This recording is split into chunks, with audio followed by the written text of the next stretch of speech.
I really do try to pay attention to the amount of fiber that I'm getting in. I think it's so important for so many different reasons, mainly for preventative health. There's increasing numbers of end-stage colon cancer in people as young as their 30s, and people are dying from this. And I think a big part of that is our standard American diet, all these processed foods. Yes, my grandma, she always used to say that you like somebody because, and you love them despite. So you love them because of all these attributes that you admire, but then you love them despite their flaws. I really love that.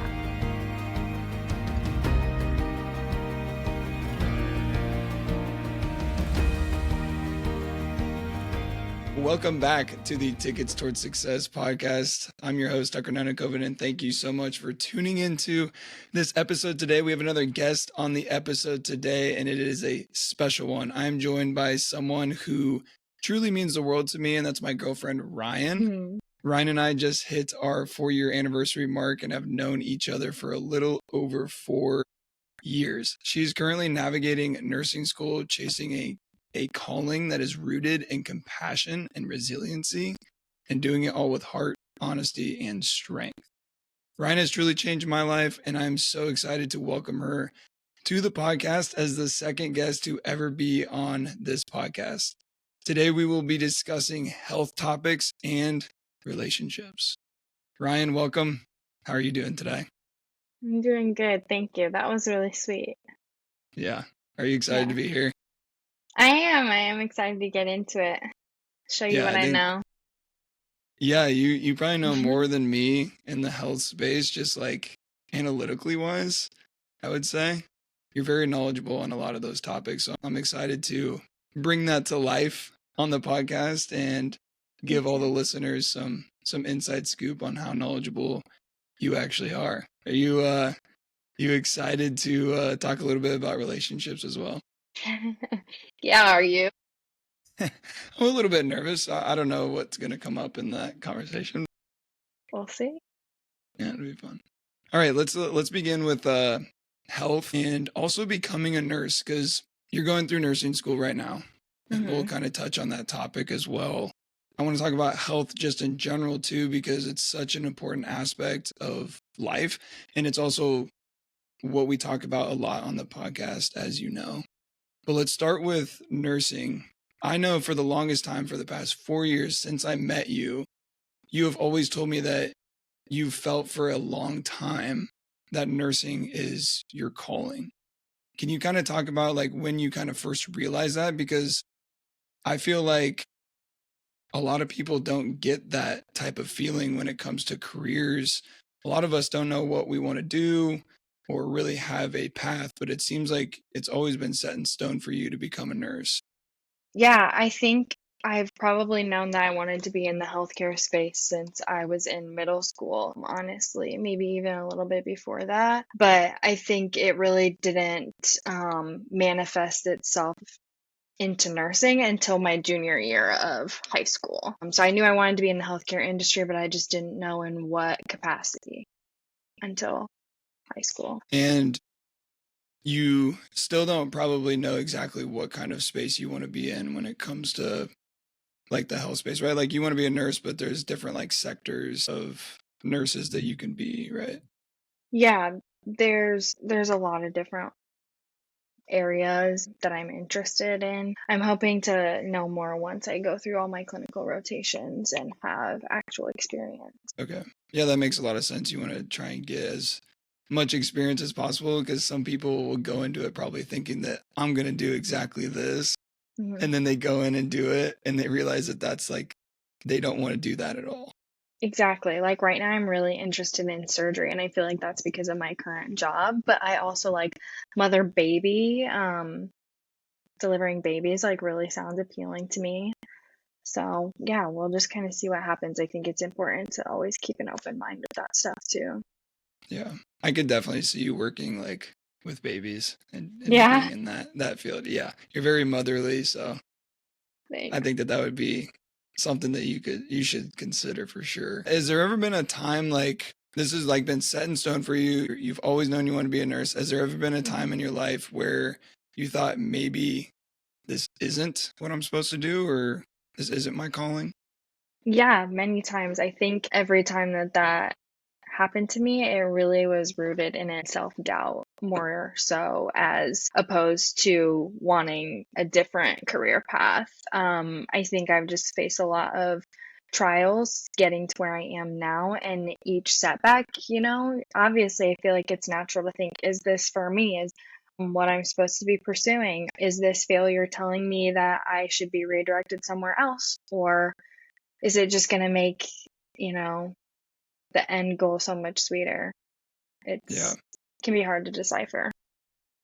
And that makes a lot of sense, dude. We are on the podcast, I talk a lot about having to go through so many failures and trials. It's all trial and error. Everything in life is when you're chasing purpose and your dreams and what you want to become in life. It's all about going into that, not knowing anything, failing over and over and over until you eventually figure it out. And then that's when you get to that sweet spot of you've almost finally made it, right? Yeah, And I very feel like close. I feel like that's really been your journey so far. It's been amazing to watch that journey of you getting into nursing school, and so proud of you for getting there and doing a Thank great you. job at it, by the way. Yeah, honestly, so far it has felt like getting up until this point has been the hardest. Has been almost harder than nursing school itself, which is crazy to say because you're always hearing about people say that it's crazy, it's so hard. And I mean, it is no walk in the park either. There's a lot of work that goes into it, but for me, that's how it's played out so Yeah, far. and I just think it's because you've wanted it for so long, and now that Yeah, you're here, you're just like steamrolling it. I'm You're not like, fumbling the bag this time. I'm doing you're it. like, I'm done with going through all this extra stuff. Like, I just want to pass every class with the best of my ability and get to where I need to be. Exactly. And I want to kind of flow into this next question that I have on here because it relates a lot. Can you you didn't take a very traditional route to be a nurse. Mm-mm. Can you tell us a little bit about that route that you're taking and what it kind of looks like? Yeah, so there's different levels to nursing. Different A lot of different approaches you can take. You can be an LPN, an RN, a BSN, MSN. You can go on to be a nurse practitioner. There's a lot of different levels to that. Originally went to the University of Iowa to get my BSN in nursing, 4-year degree. How far into this do you want me to get? Go as far as you like to. Okay. Originally went to the University of Iowa to pursue a 4-year BSN nursing degree. The first year is like really gen ed heavy. So it's like a bunch of the generic stuff that everybody's doing. And then you move into your more specific tracks. So my sophomore year at Iowa, it was time to apply. I did everything I needed to do for that. I applied, ended up not getting in actually, which is it was kind of also right around the time of COVID. So looking back on that, I'm actually grateful that my path was redirected in that moment. And I just went through Iowa. I got a generic health degree, health and human physiology, bachelor's degree. And then I found this accelerated BSN program through Mercy College of Health Sciences. They're based in Des Moines, but they have cohorts in Dubuque, Iowa City, Buena Vista, Storm Lake. And it is a 1-year, 12-month, really rigorous, accelerated BSN program. So there's a lot of requirements you have to get in. You have to have a bachelor's degree before you can do that. So got my bachelor's degree at Iowa, and now here I am in the end of my first term or my first semester. So I've got 2 more semesters left. Yeah. And it's going really, really fast. It's really fast. I think the first term, so there's 3 semesters. Each semester is made up of 2 terms. So my first term was 8 weeks, and this term that I'm currently in is 7 weeks. So I've got including this week, 3 weeks left. That's Wow. including a Yeah. finals week. So it's crazy. That is so crazy. I remember when you first started, and then it felt like a snap of the fingers, and you're like, oh yeah, I got finals next week, and then I'm done with first semester. And I was like, what are you talking about? Like, it's the I fastest know. semester ever. Because when Yeah. you're, going through to like traditional school, it's like, what, 3 months or every 3 months is a semester, right? Yeah. Yeah. What it was. Yeah, so it's fast, but I feel like you thrive in those situations, like fast I think paced so stuff. too. Yeah, definitely. I think that really works with like my personality. I have to be busy doing something. I think I manage my time best when I've got a million things to do. Like if I have three things to do, I'm gonna put that off until the last minute because I know I can do three things, in an hour. But if I Right. have like 25 things to do, I've got to be on my game. Yeah. And I will say I'll give you credit. You're really good at scheduling out your days. Thank you. Probably better than I am. I feel like I do well for a male. I don't know. But yeah, you make some crazy schedules and calendars and all that fun stuff. And I think that you really just like the aesthetic of it. Yeah, it definitely, some portion of it becomes from fear, though. At one point, I wasn't always so good at this, and I suffered the consequences for it. So it's like now I know what I need to do in order to reach my goals. So I'm going to make sure I'm doing that. Yeah. And do you feel like that's like a really important part when it comes, or important aspect when it comes to trying to reach like certain goals in your life? Yeah. Like planning it out, like day after day, planning it out, and then having like hitting small milestones along the way. Yeah, like especially for nursing school and this program specifically, I think that if you are organized, that's like 75% of it. I think for my first term, I had like 25 assignments due each week, which is crazy. So like I have my whole assignment spreadsheet in Google Docs for like every assignment that's due that term, and then I'm also making like daily schedules of like what assignments I need to be knocking out each day. Yeah. And that it's such a like it's funny to me because my mind immediately goes to like God, and he gave you some reason to start doing that in your life, and now it's helping you so much when it comes to nursing school that it's Yeah. probably a huge reason why you're crushing it. And Yeah, I and don't I know think why my mind goes straight to that, but that's crazy.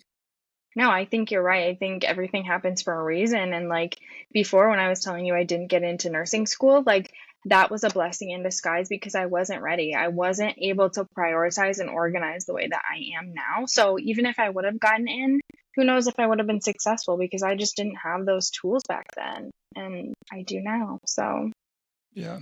And I 1000% agree with that. My last episode I talked about, or actually not my last, couple episodes ago, the Journey Back to Running series, I had talked about how, obviously I was supposed to run a marathon in 25 or in June of 2025.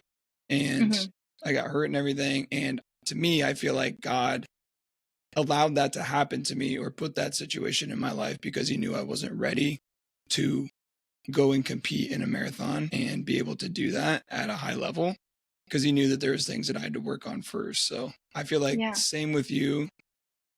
He knew that you were, not ready to go into nursing school and that you may not have done as well. exactly. I'm a huge believer in everything happens for a reason. And nine times out of 10, God's behind that. Yeah. 100%. Amen. So I want to talk a little bit about nutrition too. So Okay. you're obviously in the healthcare space, right? Yes. I I've know taken that a you few know a nutrition lot. classes. Yeah, I know that you know a lot about nutrition. And like you said, you've taken a few nutrition classes, and we kind of go back and forth just a little bit, like in a nice way about nutrition, because, I got my opinions on it, you got yours, but I would say that there is a lot of common ground still there between Yeah. us, like overall health and nutrition wise. hmm How important is nutrition to you, and what kind of approach do you take when it comes to your eating habits? I'd say it's extremely important. I can tell when I've been eating well, and I can tell when I've been eating pretty crappy. And, with nursing school and everything right now, I obviously want every other aspect of my life to be aligned so that that aspect of my life is easier. And eating well is definitely a huge part of that. I think I don't really take a very organized approach. I really just focus on whole foods. And one of my passions is cooking, and it's like a huge way that I relieve stress. So I think yeah, it's good for you. Yeah, I I think love it. that plays a role in it for sure. Like I love cooking with whole ingredients and just making. Tucker says I make all these elaborate things, but like that makes my heart happy. Yeah, she just for like a little background. So we don't eat dinner together throughout the week just because our schedules are so different. She eats a lot earlier than I do because I go to the gym after work. But every Sunday night, she makes me dinner or makes us dinner. Right? And sometimes I help, but not all the time. But she likes to do that. And it's always fantastic, except for one time. There was one God, time that I think I know exactly what you're gonna say. you made some kind of soup that was just not the best. It was like Yeah, clumpy, and it was bad. I ate it though because I didn't want to make you feel You're, bad. I am a G for that. yep. And it's interesting because obviously you're the first woman that has been on the podcast, and we don't talk a lot about like women's nutrition specifically on Hmm. here because I don't know, I just don't. So I thought that, just to mention that I know that with women, nutrition is extremely important when it comes to hormones. And it's also extremely important when you want to start having a family and Yeah. even before you want to start having a family, kind of prepping your body. I don't know how to say it, but I know that there's a lot of different things that go with uh, the female body's hormones that nutrition can't impact. Yeah, definitely. I think there's a lot of different aspects that nutrition can assist for a woman. We go through so many different phases with our cycles, our luteal, our follicular, menstrual, especially during our menstrual phases when we're like shedding that inner lining.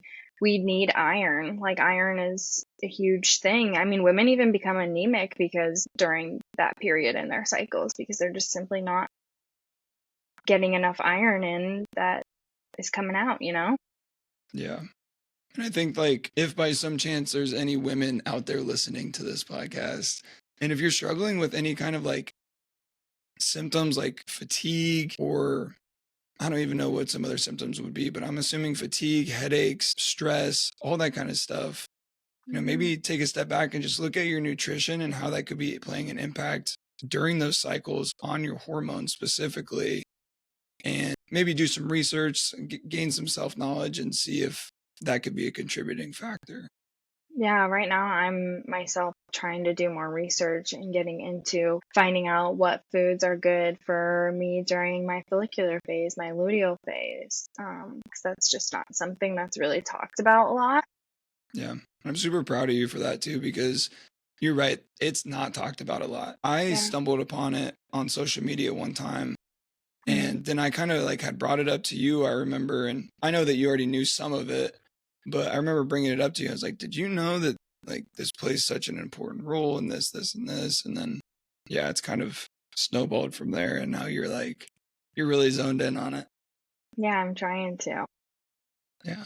I think it'd be good for longevity and health later on down the road too. Definitely. Do you have any thoughts on fad diets like carnivore, animal based, or paleo, Mediterranean? I don't know, that's hard for me because I mean, it's really necessary for us to be getting our nutrients from all of the food groups. So I think if you're going to be participating in any of those, you just need to really be watching what nutrients you're getting. I mean, if you're a vegetarian, are you getting enough protein? Are you vegan? If you're vegan, are you getting enough calcium? Because you're not eating dairy products. I don't really like to limit myself with that kind of stuff. Yeah. I eat everything. I've never really been one to test those out. Do you think that they can be good for some people? Like, I'll just use me as an example. I've dealt with esophaphilic esophagitis for a few years now, which is EOE for short. And it's basically just inflammation of the gut and inflammation of the esophagus. And it's triggered by environmental, it could be, but most of the time, 80% of the time, it's triggered by a trigger food like dairy, soy, wheat, eggs, shellfish. It could be any of those. And it's really hard to pinpoint it down. So do you think like someone like me having options like the animal-based diet or carnivore that's limiting some factors of food is can be helpful or beneficial? Yeah, definitely. I think it gives you just a narrower spectrum where you can see, what's triggering me, what's not triggering me. I mean, it's the same for like people with Crohn's disease. Gluten really bothers a lot of people too, so that's something that they need to avoid. Yeah. And I think gluten bothers everybody, like 95% of everybody. It's very it's a very processed type of thing to eat that can really harm the body, in my opinion. I don't have too many statistics on it, but that's just how I feel. But I know personally for me, like, because when I got off all my meds, a lot of doctors really I felt like weren't helping me. And I kind of took matters into my own hands with nutrition. I started there, found carnivore, and then I went to animal based. I feel like it's helped a lot. Has it completely cured me? No, I don't think I ever will be. But I do think continuing to find knowledge and continuing to play around with what you can do in your diet is what matters. I think everybody's different. So it's whatever works for them. Yeah, I mean, I think if something works for you, why would you not do it, and make yourself suffer? Luckily, I'm somebody that just doesn't have to pay attention to that because I don't really have any food allergies. I don't have any inflammatory diseases, so I don't ever have to watch any of that stuff. But I definitely feel for the people that do. That can be frustrating, especially I love food. Like I would hate to be limited in my options. Yeah, I agree with that too, because I love food too. That's something that we share in common. And we'll talk For about that a sure. little bit later. We're huge foodies. Yeah, we're huge foodies. So like sometimes it's definitely a struggle for me because I love to go out to eat with you and try new places, but Mm. sometimes I get worried and I really have to like forwards think, backwards plan because like if we're going out to eat on a Saturday, I'm like making sure that my diet is locked in that entire week with foods that I know that won't upset me, like just in case, so I can go out and like have a cheat meal or have a meal that I'm not used to eating maybe. So Yeah, yeah, like the 80/20 rule. yeah, for sure. All right, so I also know that you are always telling me almost every single day that you're like, you need fiber, fiber, fiber, fiber. And I'm starting to really agree with you on that subject. I didn't eat as much fiber probably like a year and a half ago or to a year ago.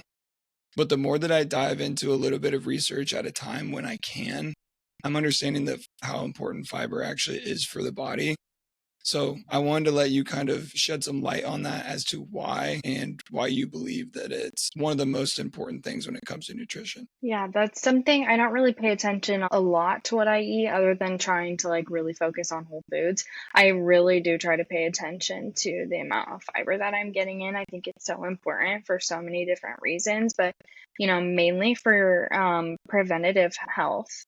There's, I mean, increasing numbers of end stage colon cancer in people as young as their 30s, and people are dying from this. And I think a big part of that is, our standard American diet of all these processed foods.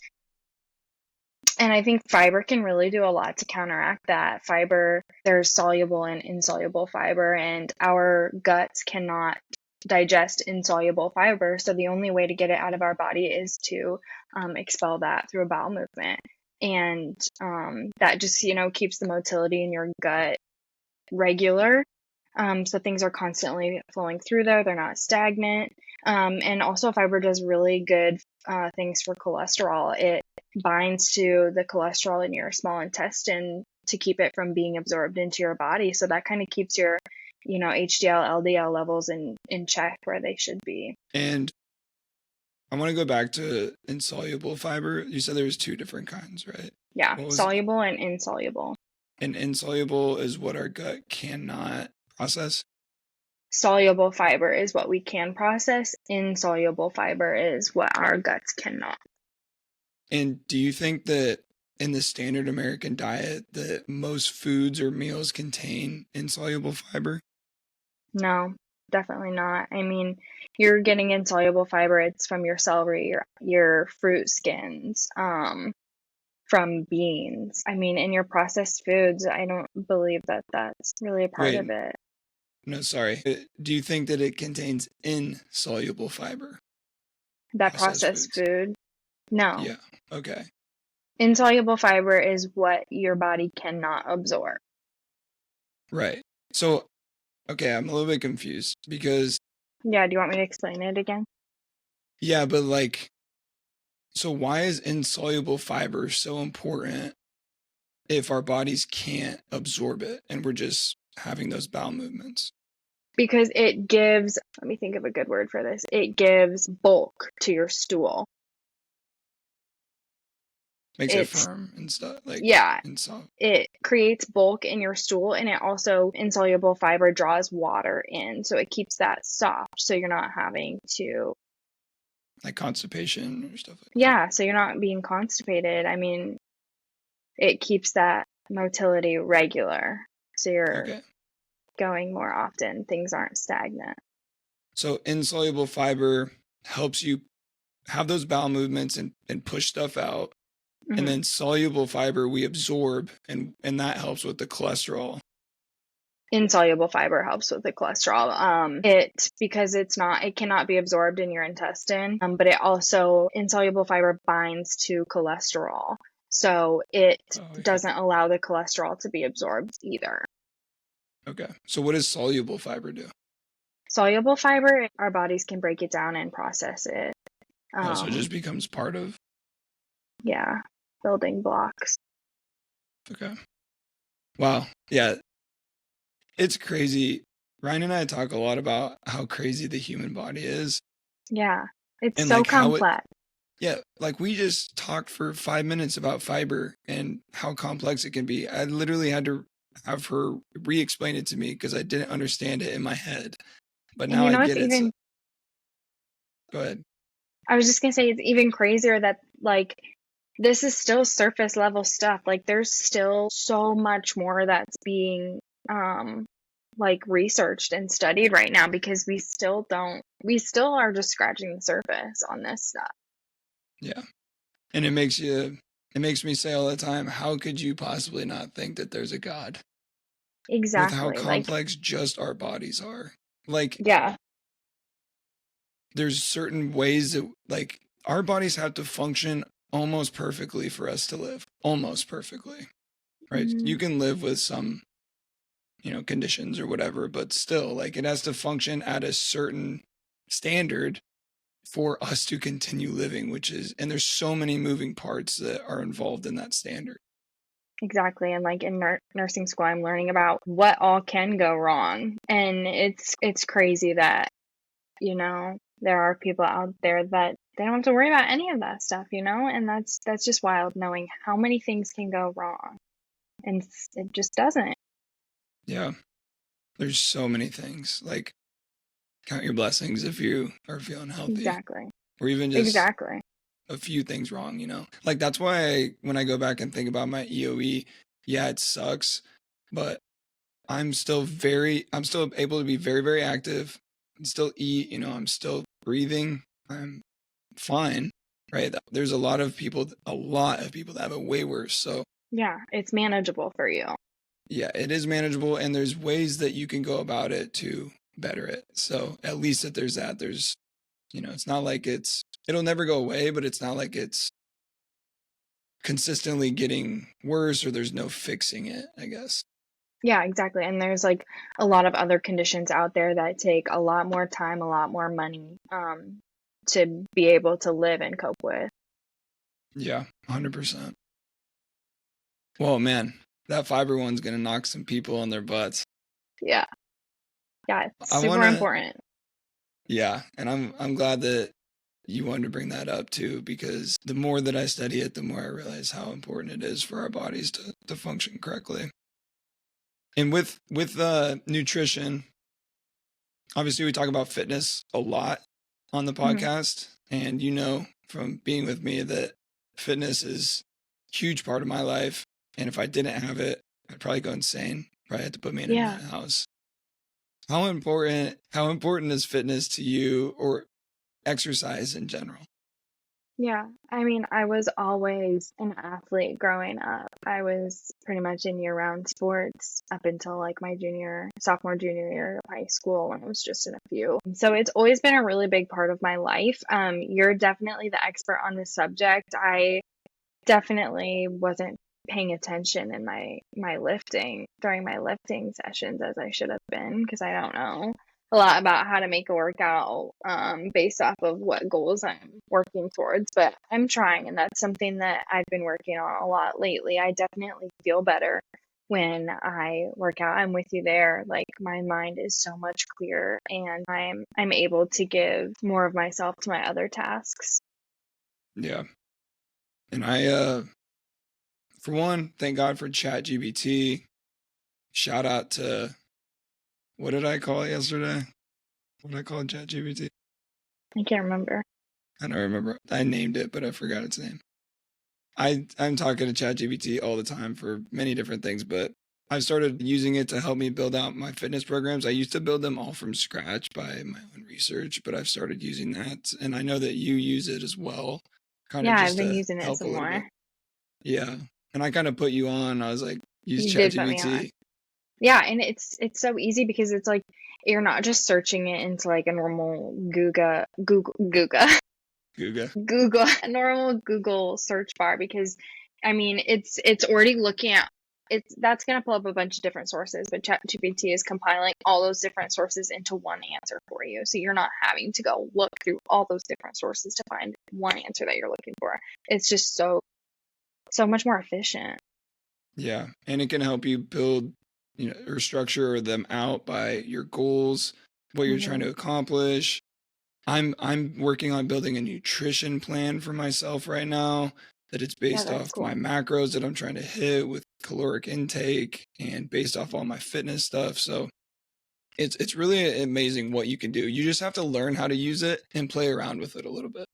Yeah, yeah, and just kind of know when, hey, maybe it's not as accurate on this, and I should like do a little bit of my own research to supplement that portion. Yeah. I think it's best to use it when you know a little bit about the subject that you're asking it or that you're talking to it about. Like for fitness, I know that if it says something to me that I know I've done in the past I didn't like, or that I know that might not be the most beneficial for me, I can take that out and swap it with something that I do know.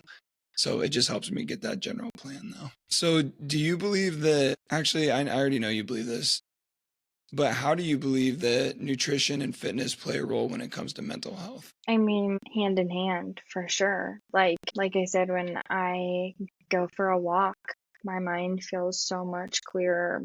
I know what I need to do. I'm able to do that to better of my ability. It's kind of the same destination, a little different of a path with food. I mean, if you're not getting the nutrients that you need in, your energy is low, you're sluggish, and you're not going to be seeking out that exercise to make your mind clear, and everything's just going to falter off. Right. Yeah, and I totally agree with that because I know that if I'm eating bad, let's say you go on vacation and you don't prioritize nutrition, you just say, it's vacation, I'm just going to splurge. I will Hmm. start having thoughts of brain fog. I'll start feeling mentally bad about like myself because I know that I've not been holding the standard that I've wanted to with my nutrition. And it's super easy to still eat healthy when you go on vacations or when you're not in your normal setting. It really is. You can find ways to do it. Some people just don't want to find those ways or they're lazy. Yeah, I would agree. I think especially if you're going out to eat, you have in your head, okay, like I'm splurging, but I still want to find something on this menu that's going to give me a decent portion of protein and some veggies, you know? Like, I can't even think of an example right now, but even just having that in the back of your mind, like, yeah, this isn't really super nutritious, but what's more nutritious than the other, you know? Yeah. And I know when we go out, let's say we go to like on a date night to a nicer restaurant, not really, really fancy, but still nicer. And I'm going to probably get a steak because I know that I'm going to get good protein in. I'm going to get some probably veggies on the side. That's usually what they'll serve with the steak. And, whatever else that might be, maybe I'll get a salad as a starter or something like that. And if you can't afford to get a steak, which I know that can be hard sometimes, you can always look at the fish options. There's probably going to be some kind of chicken on there that'll have a lower price Chicken. point. There's always ways to do this. You don't have to opt in for the pasta or the burger or whatever that may be. But even then, those are still okay choices if they have some protein in there, have some maybe veggies on the side. You just have to really look at the menu. Don't just go and order a bunch of appetizers and then dessert and then peace out. Yeah, exactly. And like also portion control, if you're those people who do get a couple appetizers before the meal, maybe don't eat your full entree, save half of it for later. Right. And I remember I used to be the person that would, when I would go out to eat, like at night for a dinner, I wouldn't eat lunch. I would only eat in the morning and then I wouldn't eat lunch because I'd be like, I'm going to get so much food because I love going out to eat. I've stopped doing that Yeah, because I think that's worse. I think it's worse too. I overeat and then I'll feel like crap. So I'll eat more on those days throughout the day almost. And then when I go there to dinner, maybe we'll get one or two appetizers, maybe not finish them. I'll get my entree. I'll make sure I hit my protein and my veggies or fruits or whatever that may be. And then maybe we share a dessert and maybe not even finish that. But I come away from those meals when I eat like that feeling so much better. And sometimes I struggle with like eating, like going out to eat because I feel bad almost. And like, and do you know what I mean? Like it's a mental thing. And I know like some other people that talk about this type of thing, but that's helped me not feel like that because I know that I'm still okay throughout the day. Yeah, you're hitting your goals and getting the nutrition you need in before that. Yeah. Yeah, and because if you're not going to eat lunch before you go out, you're going to be starving. You're going to eat everything, and you're probably not going to make the best choices. So if you're Yeah. going with your belly already like taken care of to a point, you're making better decisions. Yeah. And you're more mindful with your ordering. Yeah, exactly, because you're not ravenous. And I also think when it comes to fitness, like with mental health, like I literally just said that I would have to be put in a nut house if I didn't have running and lifting. Like, thank God I still had lifting when I got injured because I was going crazy without running. That I'm sure that you noticed a little bit. Yeah. Sometimes that's how I feel with like cooking. Like that also really clears my mind. Just doing something with my hands and focusing on like, okay, what do I need? What are my next steps? Kind of keeps my brain from wandering different dangerous directions. Yeah. I've never been like that with cooking, but I know that feeling for sure. Yeah. Everybody has their own thing. Yeah. All right. I want to briefly talk about the subject of birth control Hmm. and how it could actually be harming women.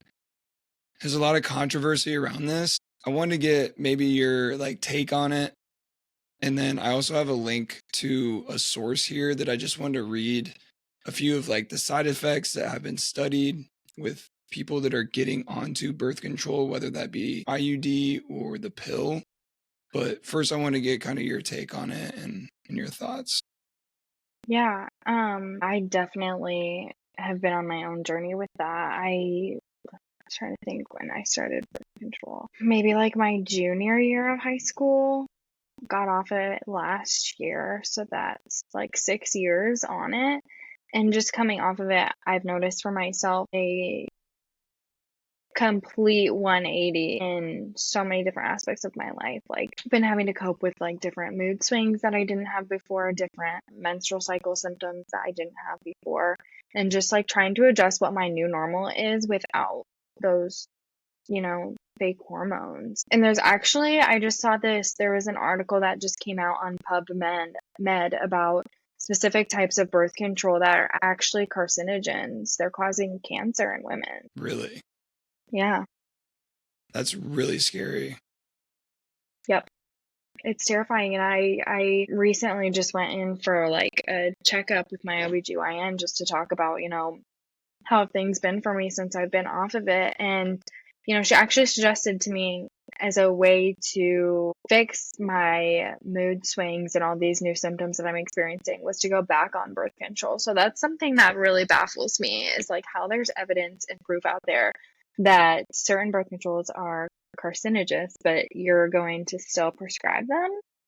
I don't know. I'm really confused with that. Yeah, and that type of stuff really, really upsets me because of the factors that you just said. I don't want to get controversial on here, but I'm not a fan of big pharma.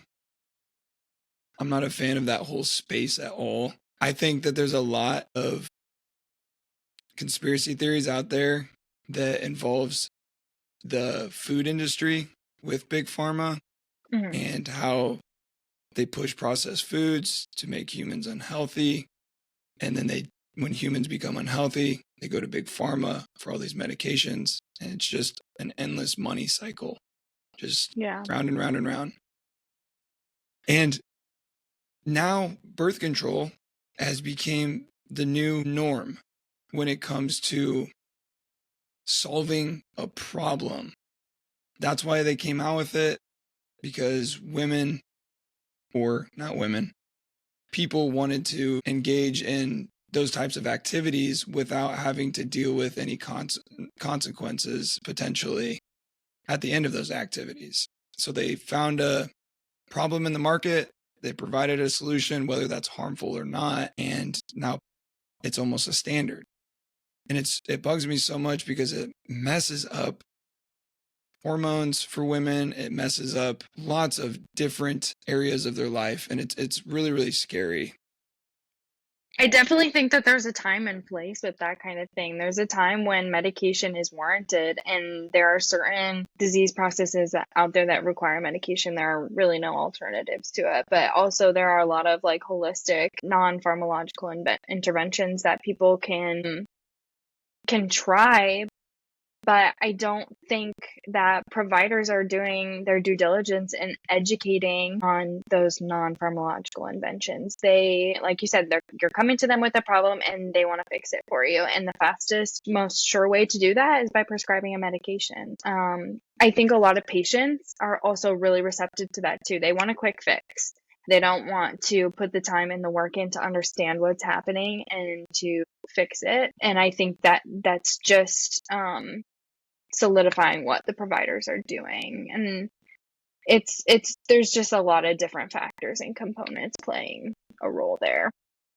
Yeah, there's a ton of different factors, and it goes so deep that it's impossible to even figure it out. But I say this a lot too. I think that the most important thing we can do as the general public is have awareness on it. I don't think a lot of people have a general awareness on nutrition, on medications, due to lack of knowledge from lack either of resources, education and resources. And it's really sad to see. And to be honest, it's a big reason why I made a podcast. It's a big reason why I post a lot of content around health and fitness, to try and help people out there that are seeking alternatives to what these providers may or may not be telling them. So I think that's super important. That's a good side of social media, but that's a conversation for another day. Yeah, gonna have me back on to speak on it. We'll see. You've been okay so far.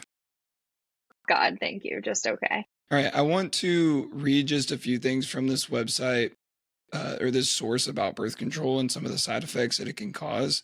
These are for IUDs and for pill form. If anyone listening wants to go and find this, it's on healthline.com, which is a very well-known health site for a lot of different topics. But a few of them are anxiety, depression, stress increases, some of the statistics on this is actually pretty crazy. A 2004 review found that hormonal birth control users experience high levels of anxiety compared to non-users. Similarly, a 2018 study revealed that people using hormonal IUDs also had an increased rate as well. These were all between 4 to 10% of users had reported these types of effects, as well as negative mood changes while using a form of birth control. There was also a study in 2023, so this was only 2 years ago, that found that birth control pill users faced up to 130% increase in risk of depression, especially during the first 2 years of use.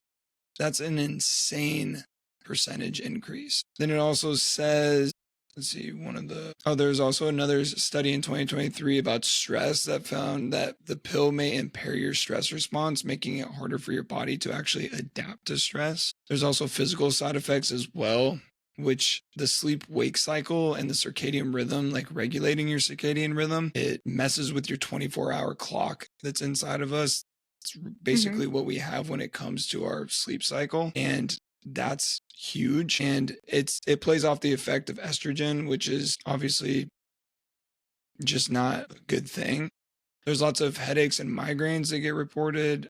I know that you experience migraines and headaches, but you're not on birth control. I don't know. Did you ever experience that when you were Yeah, on it? that was a huge reason that I decided to stop taking it. I was getting these migraines. I mean, not super frequently, but they were scary. Like all of a sudden, I couldn't see. Like it was just very blurry. I couldn't read anything. I felt like I was gonna pass out, and it would just come on all so sudden. And then as soon as my vision would kind of come back and the blurriness would subside, I would get this pounding, throbbing headache where I literally sometimes felt like I was gonna die. Like I remember telling you, Tucker, like I feel like I'm gonna die. Like my head is going to explode because it was so bad. Yeah, I Like I remember know that. one time you had to take me to urgent care because I just couldn't deal with it. Yeah. And And since wasn't I've that stopped taking, sorry. go ahead. Wasn't that because was that maybe because your like provider or whatever ran out of the birth control that you were on, or they switched you to a different one? Is that when that started or no? That had happened at one point, but whatever they had switched me to, I was getting different symptoms and originally got switched back to the original formula that I was on. But when I stopped taking oral birth control, I noticed a dramatic reduction in the number of I was getting migraines maybe every few months, but I was having at least 4 headaches a week. I And see. since then, I maybe have like 4 a month. And so it's been completely worth it to me to deal with, the readjusting that I'm dealing with. So I don't have to worry about that. I mean, there's a huge, huge risk of issues when you're taking hormonal birth control. Like high levels of estrogen are not good for the body. There's increases in clotting that can lead to stroke in women. And if you're somebody who smokes, that right there, it's doubling your risk of stroke, and that should not be a position a young woman is in. You shouldn't have to worry about at 24, am I going to have a stroke Yeah. because of this? Is it really worth it to have to deal with that? And for me, it wasn't. So, Yeah. And yeah, I kind of remember you like saying that a few times. And I was kind of like baffled that because you were pretty serious about it, that you were worried about that. And I was like, and I remember saying, I was like, I wonder if it's maybe you should get off birth control or something. Like maybe it's because of that. But I'm glad that it's helped. That feels like it was forever ago that those headaches and that blurriness that you had. But I remember that like very vividly now that you bring it back up. yeah. And I haven't had one since I've stopped taking birth control last September. It's July. I haven't had one since. So I'm crossing my fingers that, it stays that way. Yeah, me too. But yeah, there was a ton of other side effects. I mean, there's menstrual side effects, physical side effects, you have sexual side effects as well, and then just like acne and all that kind of stuff that can be affected. Yeah. or can affect your Horrible. body from that. Yeah, there's just too many to count, you know. It's one of those commercials where they're like, "Oh yeah, take this, it'll fix this," but then at the very end it has that guy that says the side effects really fast.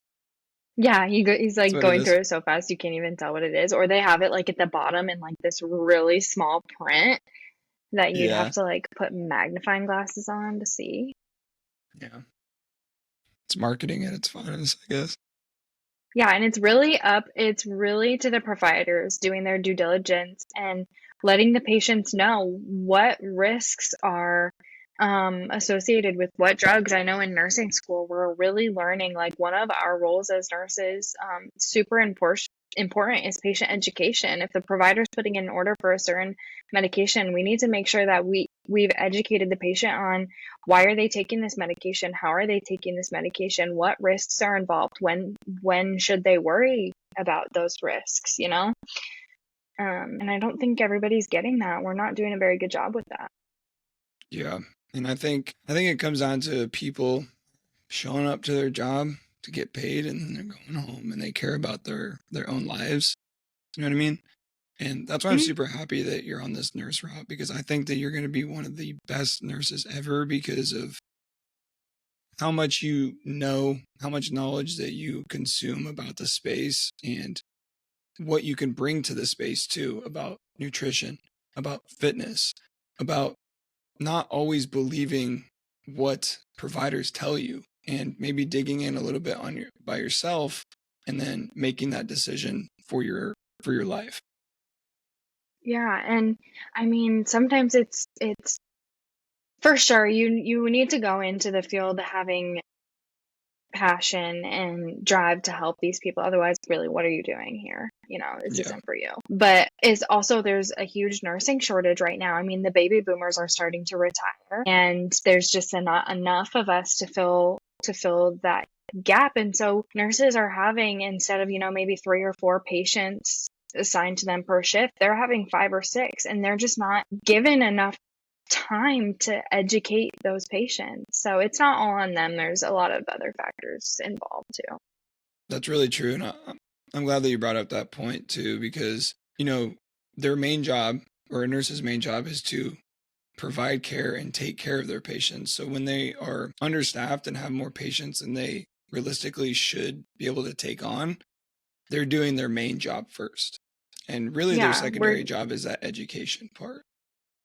yeah, doing the priorities, getting medications out, making sure everybody is stable. Spending a lot of time on a discharge summary just isn't in the cards sometimes. Yeah. And I encourage everyone that's listening to one thing that Ryan and I try to do really well if we're going to a doctor or if we're with a provider, we try and ask a lot of knowledgeable questions because even though they might not have time to explain it all to you, if you go in with a set list of questions that you really want to know about, you can ask them and they will obviously be required to answer to the best of their ability. And if you think of a question later on, you can give them a call and you can ask those Yeah, my questions. chart. Yeah, you can do it through my chart. Yeah, just not being afraid to speak up. Yeah. It's your Let's health, switch. it's your life. Boom. Your health, your Yeah. life. Take control. Yeah, because I mean, we can sit here and we can say that like it's a lot of the providers and nurses' responsibility, but people need to have their own stock in their health too. It needs to be important to them too. Yeah. And I think it's the most important thing in life, honestly, because without health, you Hmm. have nothing. I think that if you were to ask every single millionaire and billionaire on the planet what their most important thing of life is, besides maybe Bill Gates, they would say health, Yeah, I because mean, that's you the can one buy thing a that lot you of. cannot. Sorry, go ahead. You can buy a lot of what? No, I think you were on the same track. I was just going to say, like, you can buy all the health, you can buy all the provider opinions you want. You can do all the new therapies, try all the new drugs, but at the end of the day, you can't buy yourself more time because you didn't take care of yourself when you were younger, you know? Exactly. And there's some conditions that you can develop that money can't fix. Hmm. So it doesn't matter if you have $1 billion, if you get one of those said conditions, there's nothing you can do. You can go see the best doctors in the entire world. You can do whatever it takes. You can't reverse Alzheimer's if you get that for some reason. There's other ones that I can't even think of what another one would be. ALS. ALS. Yeah. Muscle degenerative disease. You can slow down progression of those things, but yeah, ultimately you can't get rid of that. Right. Take control of your life. You only get one of them. Boom. Boom. Let's switch gears. Mic drop. Okay. Let's talk about relationships. Okay. I want to ask you, what is one thing that you think that we used to struggle with in our relationship that we've really grown through? As a couple or individually? As a couple. Actually, let's do both. Okay. I think the biggest thing that I've learned and had to adjust to is I think we have completely different coping styles. Like, what I mean by that, when I'm upset about something and I'm having an issue with something, like, I want to nip it in the butt right there and then. I want to talk about it. I want to put everything on the table right away. And I know that you're somebody that when there's an issue, you like to mull it over. You like to take time to process that. So you're showing up to that conversation as your best self. And so that's something that I've had to really develop patience with, is like, okay, I'm ready to talk about this right now, but he's not. So I need to be respectful and give him time to come to it when he's ready. Yeah. That's and been vice a versa. huge thing. Yeah, and vice versa, because you're right. I have to process it a little bit longer and really think about it. Because I think one thing that I've learned in relationships is that you can't get back what you say. So I like to process and make sure that, okay, let's be honest. In the first few years of our relationship, it wasn't always like that. And that's like the question states we struggled with, and we've grown through it a lot, especially this past year. So I have to go back and process it, think about the right course of action. Are we perfect at it? No. Sometimes we forget and we piss each other off. But hey, that's what it is. Yeah, exactly. Yeah, and like, honestly, looking at that, that's something, like, if I take a step back and I say, okay, actually, I really appreciate your wanting to process something, because you're just saying, hey, I don't want to blow up at her. I don't want to handle this in the wrong way. So you're just being really respectful of me. Yeah. And I appreciate it. Yeah. And I just want to go about it like the way that I like to as well, like with myself. Yeah. So what's one thing that you think you used to struggle with before we met that you've grown through? Like before we became a couple? Yeah. I think I've just really,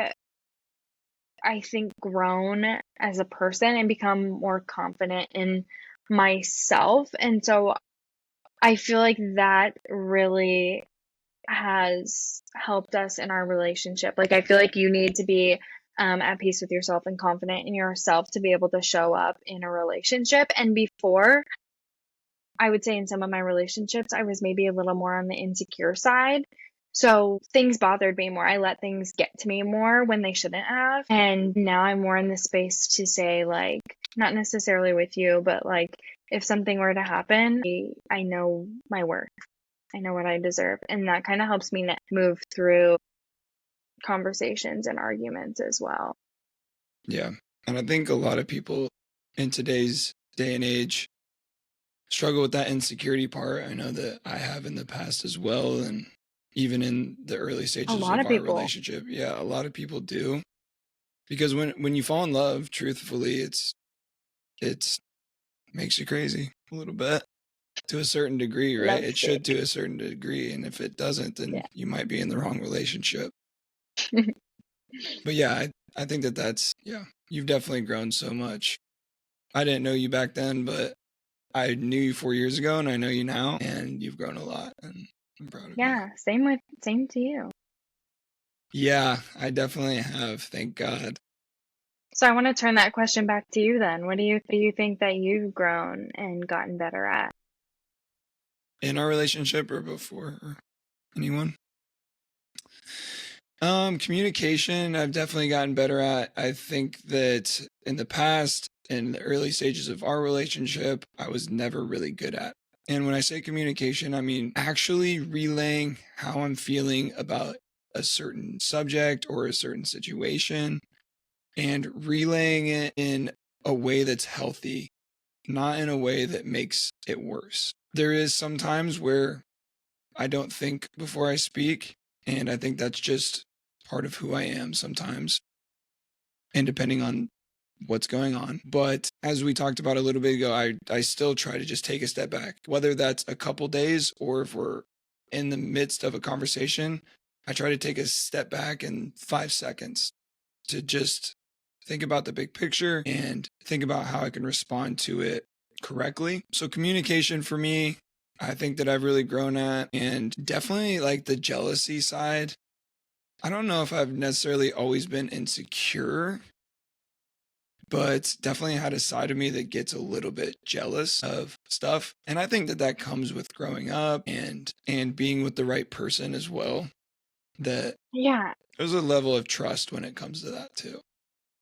Yeah. And like, I don't think jealousy is always a bad thing. I think there's a point, like a little bit of protectiveness isn't bad at all, but there's definitely a line there with jealousy that shouldn't be crossed. Yeah, I definitely agree.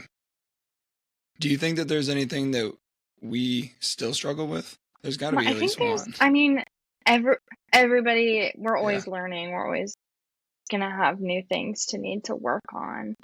I don't think that's ever gonna really stop. Once we solve one thing, there's gonna be a next. That's just how life works. Yeah.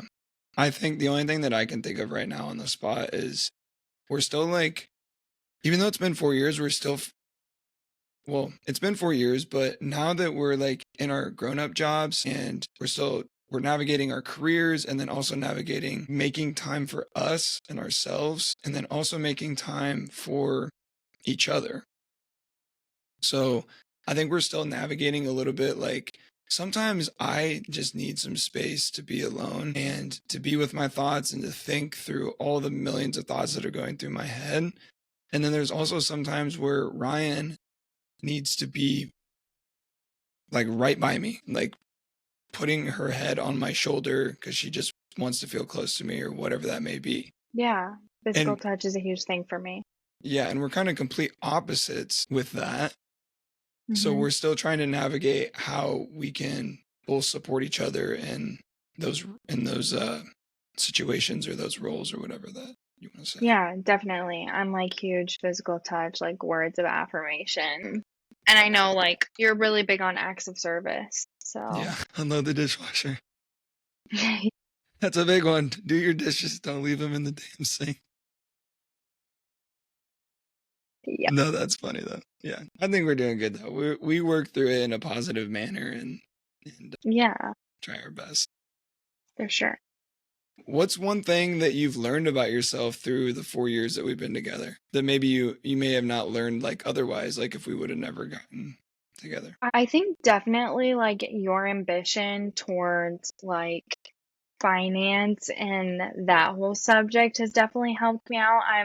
Wouldn't say I'm more interested in it now because like that stuff is just boring to me, but like I know you share with me like little facts all the time about it, and that stuff is always going to be helpful, you know?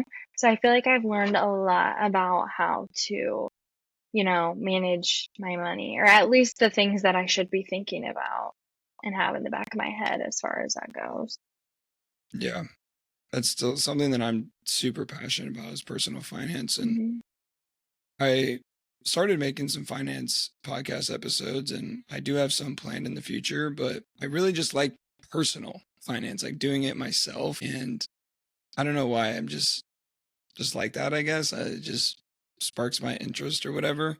But I know it's super important too when it comes to a relationship. That's why I try to like give you those little hints of facts or letting you Yeah, I know about certain appreciate things. that. Yeah, because like one of the number one causes of people splitting up like can be money or can be finances. So like having us on the Hmm. same page in terms of managing money in terms of goals. Like, you know that I want to invest in a lot of real estate someday. So like having you on board with that is super important because there's risk and there's reward with that. But, you know, showing you that I understand it to a certain degree and then I'm going to keep learning about it and teaching you about it will hopefully help us get to where we want to be with that certain investment. So there's a lot of different things that, and sometimes I'll like tell Ryan something about personal finance and she's like, yeah, okay. She'll like nod along. And I know that she really just has no idea, but that's okay. Sometimes I gotta be in the mood for it. I don't have that niche, you know? I don't know. I Yeah. really admire your ambition on the subject. Yeah. And the only reason I like to tell you about it is because I know, you know, someday our finances will be like kind of combined. And also having those assets, like you'll be a part of that. So you need to I'll make sure probably let you you know take the something lead about on it. that. You know, I'll do the checks and balances type of thing, but like, You can clean the properties. mm, She's like, no. We'll get your no. Or mom. you can just like Shout out run it by Vicky. me. Yeah. Shout out You Vicky. can just run it We'll by have her. me. Yeah, I'll run it by you. Run the things by me and I'll approve. Okay. So how do you balance? Shout out Donzi in the background. My dog. You can barely even see him. That's Getting our dog comfy. Donzi. He's a 2-year-old boxer. Yeah. Check out my Instagram if you want to see more pictures of him. Anyways, so how do you balance like personal goals, becoming a nurse, with being present and committed in our relationship? I mean, definitely sometimes it's hard, and there are times when one takes precedence over the others. Like finals week, I really need to be locked in and paying attention to school. And then there are other times, you know, maybe you and I are going through something like that really requires my presence and my attention, and I need to show up as my best self in that too. You know, I don't really have a foolproof way of going about it. You just gotta go as it comes and prioritize. Yeah. Yeah, and I definitely know like and I'm learning that like when you have to prioritize your nursing stuff, that's when I really can dig deep into the stuff that I'm working on too, like podcast Yeah. content, because I It get that it alone is time. helpful. It is helpful that we have our own passions in that way.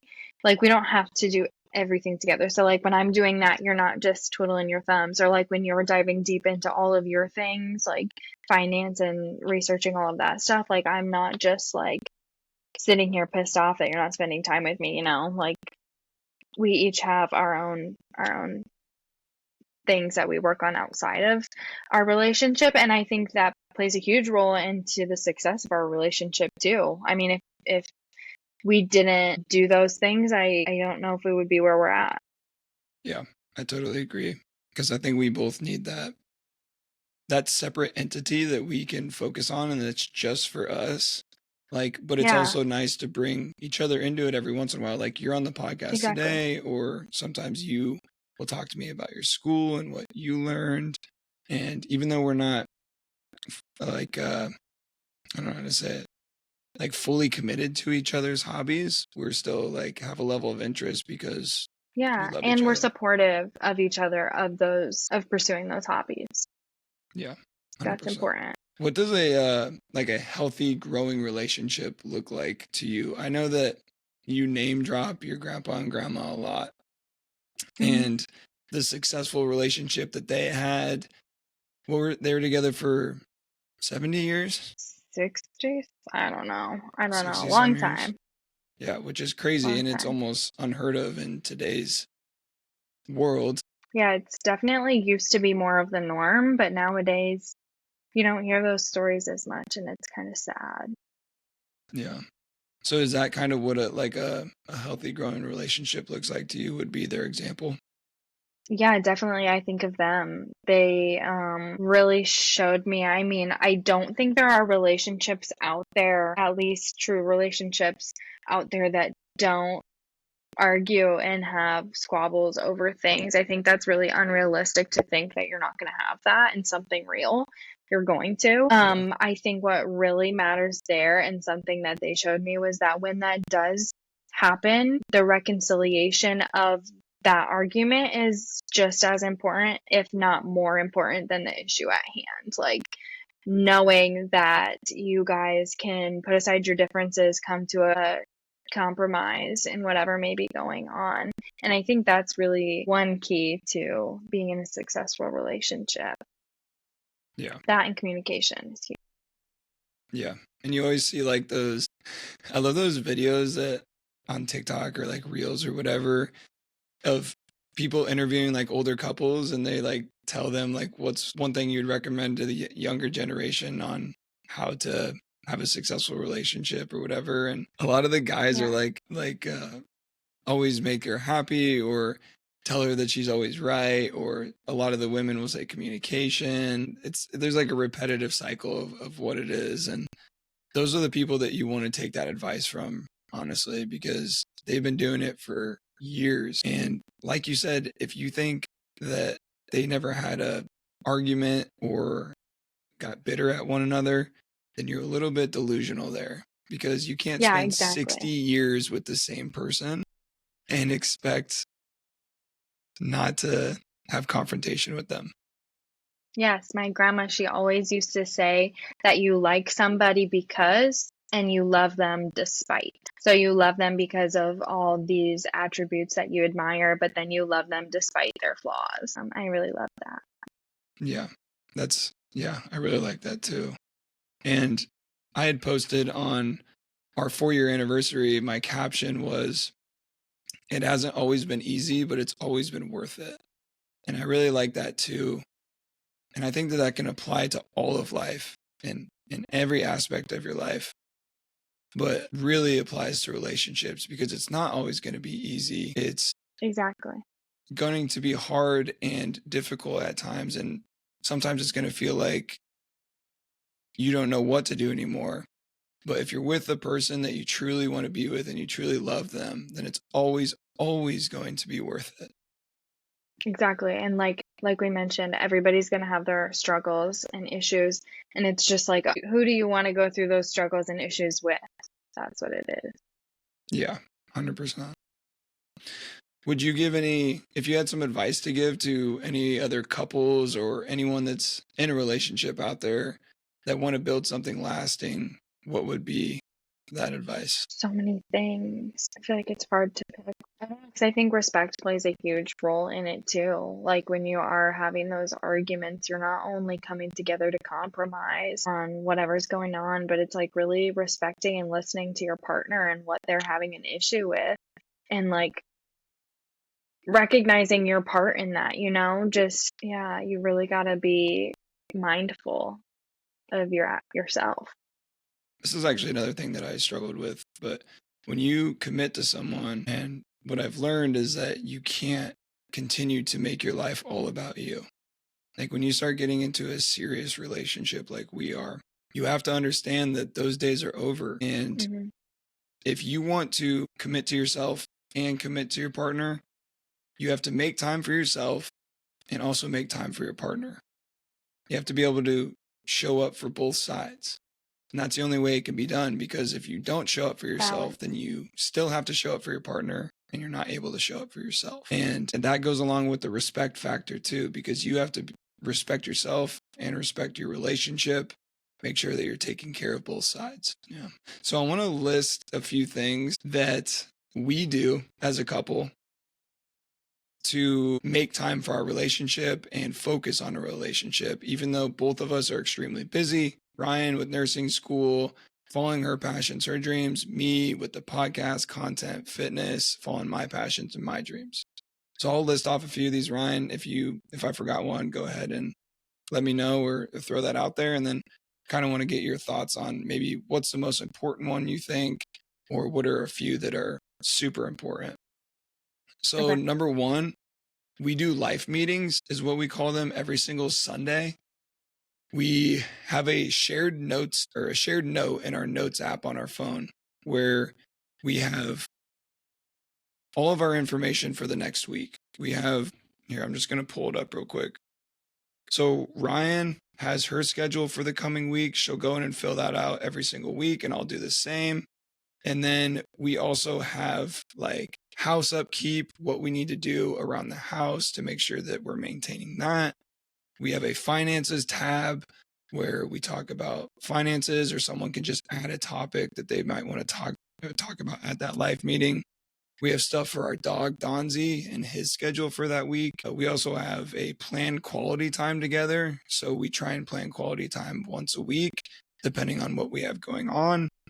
And then we have a section of previous wins and weekly goals where we discuss some of our wins from the previous week and then what we want to focus on the upcoming week. And then we also have likes and dislikes that either of us have noticed about each other in the past week. Then we just have a miscellaneous tab of what we need to talk about. So that's something that we do every Sunday, like I said, that helps us just know each other's schedule, know how each other's feeling, and it's just a general check-in with each other. We also do a Bible study. We just started this. Our first one was last Sunday. We're going to do that every single Sunday. We have a little book that we are reading that has faith like tied into it, and it's like a story kind of. Called Holy Moment. Yeah, Holy Moments, and we're reading that. So we read a few like sections of that, and then we discuss it together and kind of how that ties into faith in God. Then we also try to plan out date nights a lot, whether that's going out to eat. I mean, we do all different kinds. We're big foodies. We just went bowling. We have fishing that we want to do just as something to do together. We really try to focus on communication with one another, healthy communication. We've been saying no more often as well to make time for our relationship instead of going out and spending time and putting our energy elsewhere. We prefer to maybe stay in or maybe go on a date or do something together. And then we also play off our similar interest, being foodies. We go out to eat a lot. That's the way we like to spend a lot of quality time together. And then there's other interests that we share as well. Do you think that's a pretty set list? Mm-hmm. Yeah, I think you got everything covered pretty much. Did I miss anything? Really, no. Really with like the life meeting though, I just want to clarify with that last section we have, like the likes and dislikes. It's not just us saying like, you didn't take out the trash, I'm pissed at you, like that was annoying. It's really just a space to like, just let the other person know things that you've noticed. It's not an attack. And it's also like, good things too that you've noticed that maybe like you just didn't have time to tell them in the moment, or yeah, it's not as serious and scary as you made it sound. Sorry. Yeah, I didn't mean to make it's actually a really good thing because I think it's helped us instead of blowing up on someone in the moment and putting it in the notes app and then coming together when we're more in a stable mindset. Like, because maybe there's a time that I come home from work, I had a long day, I'm kind of riled up and upset, and I do something that you don't like. Well, if you say that in the moment and maybe you had a long day and you say it in a way that I don't like, then it can cause a confrontation. Yeah. So if you write that in the notes app, we talk about it as a collective on Sunday. And then you really start to understand the reason why. And then I think it's helped. I think we've like kind of started to. I think so too. I liked it. And it's not something we always had there. Yeah. And I think, we just added that probably like a month ago, or you added it on there. And the only hard part for me is I forget to put stuff in there when I notice it. Yeah, I honestly saw the idea on TikTok. I mean, it wasn't like the whole life meeting thing that they were doing, but it was just like having a set time to talk about like what went well, what didn't. Yeah. And out of all of these, what do you think are the top two? I think our life meeting is really helpful because I'll always like, I am the most forgetful person you will ever meet. I know all these random facts and I'll whip them out whenever, but like things that like I truly need to be remembering, I can't. I just doesn't happen. And so knowing I have somewhere where I can go look at Tucker's schedule when I need to, like what's going on, is really helpful for me.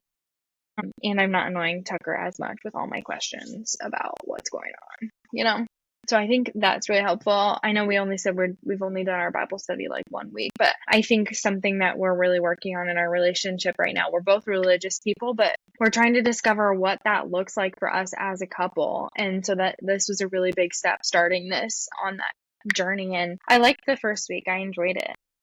Yeah. And I'm going to say this and keep it short and simple. The reason that we decided to choose to do a Bible study at home instead of going to church is Ryanne comes from a Catholic family and she grew up in a Catholic service.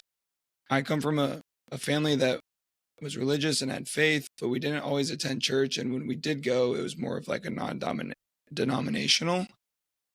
So in the past, we've had conversations where we couldn't really agree on what we wanted to do, not only for our relationship now, but for our future family someday.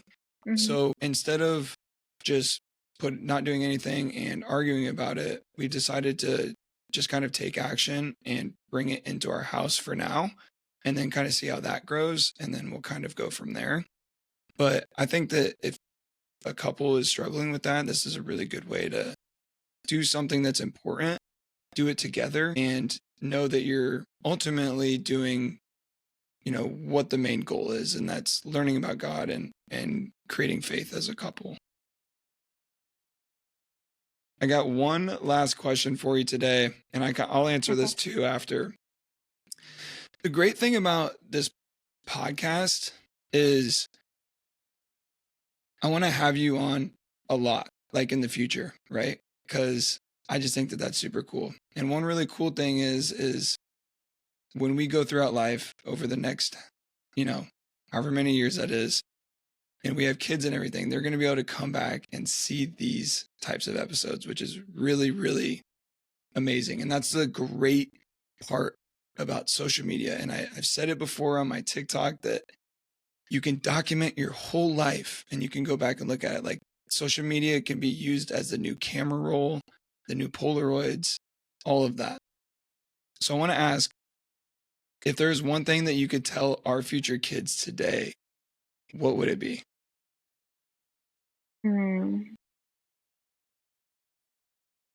It's tough. I think that I would tell them to be brave. That's been a huge thing for me, is like being scared, anxious, nervous about something, but doing it anyway. I have a tattoo of it on my hip. Like, you can be scared about something, but if it's something that you truly want to do, you need to go for it. And like, that's my whole mindset that I've used towards nursing school. Like, it's something that I really want to do. I feel like my purpose in life.